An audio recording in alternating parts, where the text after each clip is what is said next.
l'article 81, Monsieur Jean-Michel Jacques.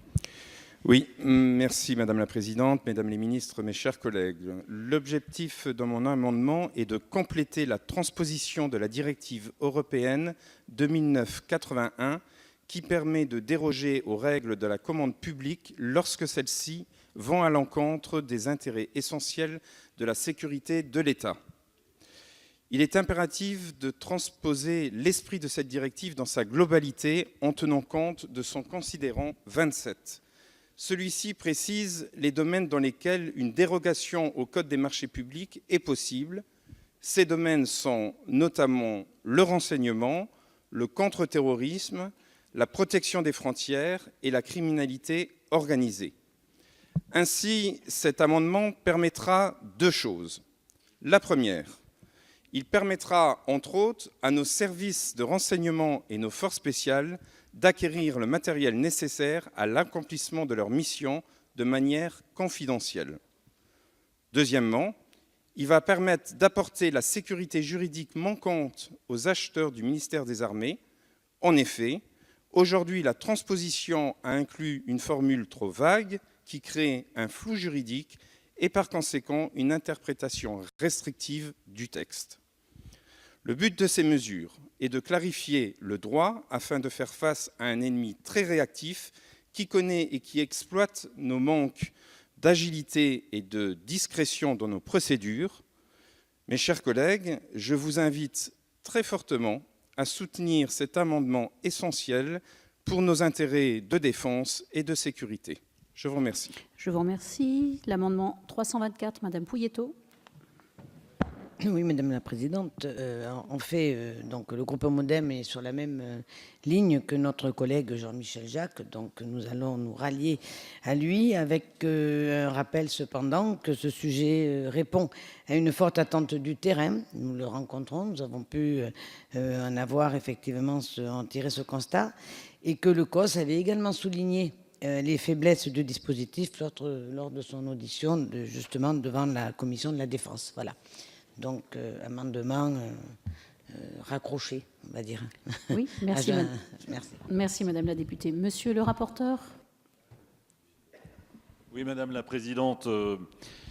Oui, moi je suis tout à fait d'accord avec les deux amendements qui sont proposés, puisque lors d'une réunion récemment, nous avions eu cette problématique de soulever par des responsables de nos forces spéciales concernant les petites erreurs qu'il y avait eu dans la transposition européenne de cette directive. Donc il faut qu'on trouve une solution, je suis tout à fait d'accord avec vous, et je pense que Madame la Ministre va pouvoir nous éclairer sur les dispositions qui seront prises pour mettre en œuvre cela, sans forcément le faire entrer dans le cadre législatif. Voilà, donc un avis réservé en attendant l'intervention de Madame la Ministre. Je vous remercie. Madame la Ministre, l'avis du gouvernement. Madame la Présidente, Monsieur le député, nous partageons le même souci, je crois, qui est de fluidifier au maximum les acquisitions par le ministère des Armées et donc de faire jouer à plein les exclusions qui sont prévues dans les directives européennes pour les marchés de défense et de sécurité. Donc nous sommes exactement sur la même ligne, vous et nous. Il me semble que la méthode n'est pas forcément la meilleure, car en effet, la proposition qui est faite par cet amendement consiste à reprendre les considérations d'une directive qui n'ont pas nécessairement vocation à être transposées en droit interne, d'autant plus que ces considérants sont plutôt plus étroits que ne l'est la rédaction actuelle des exclusions. Aussi, je vous propose la méthode suivante. Les services du ministère sont en ce moment en train de travailler à la mise au point d'instructions destinées à guider les acheteurs pour jouer au mieux du mécanisme des exclusions dont nous bénéficions.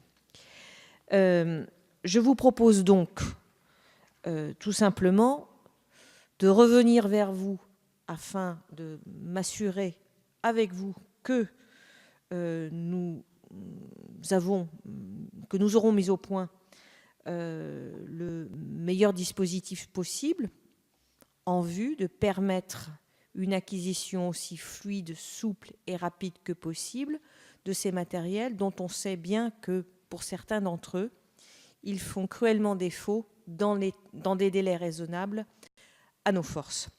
Donc, sous le bénéfice de ces précisions, je vous demanderai, monsieur le député, de bien vouloir retirer votre amendement. Je vous donne la parole, oui. Monsieur Jacques. Oui, Madame la Ministre, j'ai bien entendu vos explications. Vous savez l'importance effectivement de cet amendement et de la finalité surtout de cet amendement. Au vu de vos explications, je comprends bien que les considérants pourraient même finalement réduire les possibilités. Je vais donc retirer cet amendement en ayant bien compris que vous m'invitiez donc à participer en tout cas et à ce que tout soit fait dans les bonnes normes. Je vous remercie.